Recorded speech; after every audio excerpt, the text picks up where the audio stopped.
little airflow sheet metal modification. So the airflow problem here is mixing the cold air located here and the cold air here.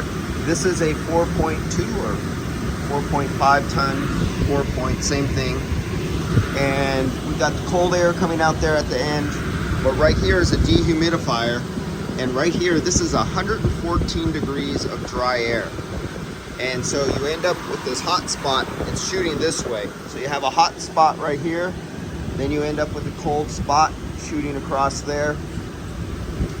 And to mix it, simply by making these little gills, kind of a gill, like a gill on a fish, but it's a little flat, and I bend them inwards. This cold air right now, I could feel it all the way out here, coming all the way out here. It's literally blowing across and mixing with this 140 degree air.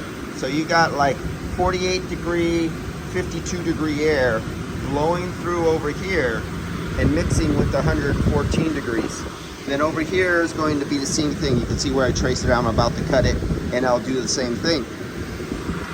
And if you look at the edge, now what you'll do is you want the pressure, the static pressure, to build up.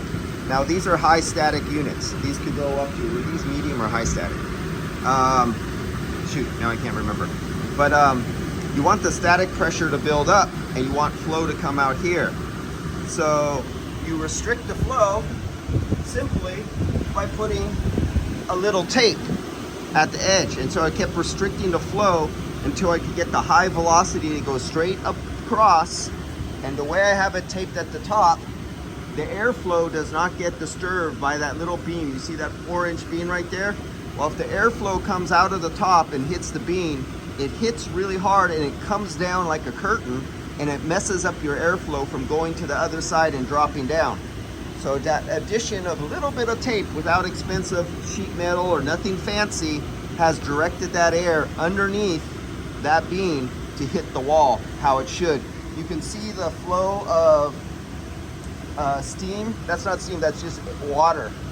And this air right here is shooting that way. That's a turbo for humidity. And the air coming out of here and the air that's going to come out of here mixes with this and makes this a even temperature with the room, so the plants down below do not get too much of a hot dry area over in this area. So nothing fancy, just simply understanding the characteristics of airflow and doing what you need to do. As you can see right there, that little bit of tape is all it takes to restrict the end and cause really high velocity to come out. And the high velocity, because it's taped down low, misses that little beam right there and hits the wall and goes down. And it comes under this room, it goes down through all the canopy, and everything is directed back up. And it goes to those 3 filters, MERV 16 filters that are 5 inches deep. And it's 25 inch by 16 inch, and there's 3 of them that feed this filter. All right, I got to get back to work. I got some cutting to do.